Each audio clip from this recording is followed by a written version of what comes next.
Songeza watu kando kabisa. Sasa kando.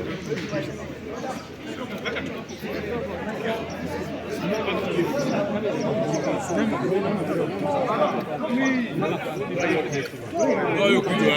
Na kitu. Wewe nama. Kidogo ni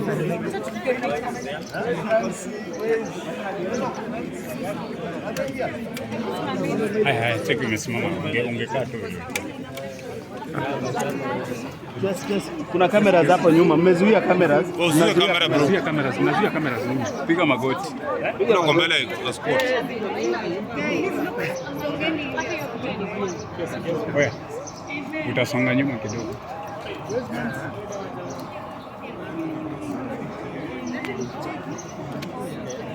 Usizuie. Uweze shika mtu Okay, are you ready? Yes. Okay. I won't start. Let Willie start. Kwa sababu ni wakili wangu. Mama.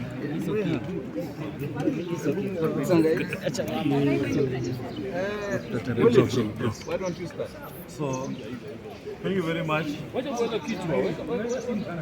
you very much for coming and honoring our invitation.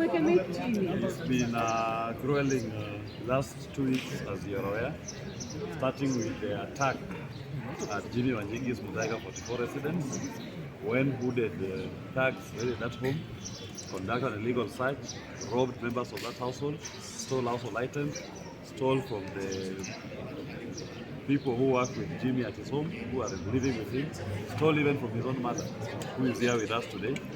The culmination of all that was to plant grenades in the home.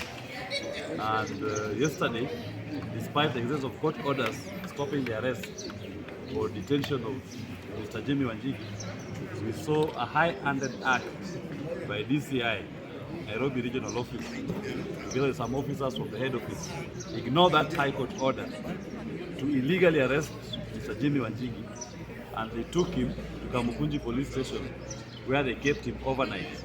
They thought that was going to be punishment for Mr. Wanjigi. What they do not know, Kamukunji is home. The late Maina Wanjigi was the second member of parliament for Kamukunji constituency. If they thought they would break my client's spirit, he is stronger than he was even when he went in there. All that they did was just to demonstrate to all Kenyans their disregard for the rule of law. As I told the officers yesterday, when you are ignoring court orders, when you are ignoring judicial processes, where do you think you will take Mr. Wanjigi ultimately? It all ends up in court. They brought him to court today. After all that high drama, it ended up in court today, and Mr. Wanjigi was invited, together with his aide, Mr. Kibe, to take a plea on trumped-up charges. Trumped-up charges relating to grenades, which we don't know who came up with. We know it came from the police, and the police who planted them. They are trying to fix it, that Mr. Wanjigi had grenades in his home. The second charge they were raising in respect to firearms, that he has firearms without a firearms certificate. The High Court of Kenya had reinstated Mr. Wanjigi's firearms certificate and had ordered the Firearms Licensing Board to obey that order and reinstate that certificate and honor it. They have refused, and they are purporting to have revoked it afresh. The High Court also had equally ordered DCI and DPP and IG to return Mr. Wanjigi's lawfully licensed firearms, which court order, I was reminding the court today, DCI Kinoti refused to honor. That is why he has a sentence hanging over his neck today, 4 months imprisonment. He's begging for his life, he's begging for his liberty, that which he denied Mr. Wanjigi when he was in office. Those firearms were returned by Mr. Min. We don't know how again the same DCI turns around to want to charge Mr. Wanjigi for being in possession of illegal firearms, which were issued to him after a protracted court battle that led to the conviction of George Kinoti, who is now crying wherever he is for freedom. He thought he was denying Wanjigi's freedom. He is the one now crying for his freedom. Wanjigi is here, free like a bird. Even these officers being misused. Your time will come. You will cry like George Kinoti for freedom, and I will be there to oversee the process. That is what I specialize in as a lawyer. My duty is to hold you accountable. And I have time. I swim in the lake. I'm like a fish in a water. We come to court, I am in my best element when I put you to account to explain why you disregard our constitution, why you disregard our courts. Those officers who are being misused, please, take your time and understand our constitution. Understand the times we are in. Do not allow yourself to be misused to pursue political scores. As I told William Ruto yesterday, Jim is here. If you want a political battle with him, don't involve innocent police officers. Take on him head on. Let's have a debate. Debate him on the issues that is being educating Kenyans on. The issue of economy, the issue of debt, the issue of how you're taking odious debt in the name of the people of Kenya, the issue of how our youth are unemployed, how our people are hopeless, how you led to a collapse of our healthcare system.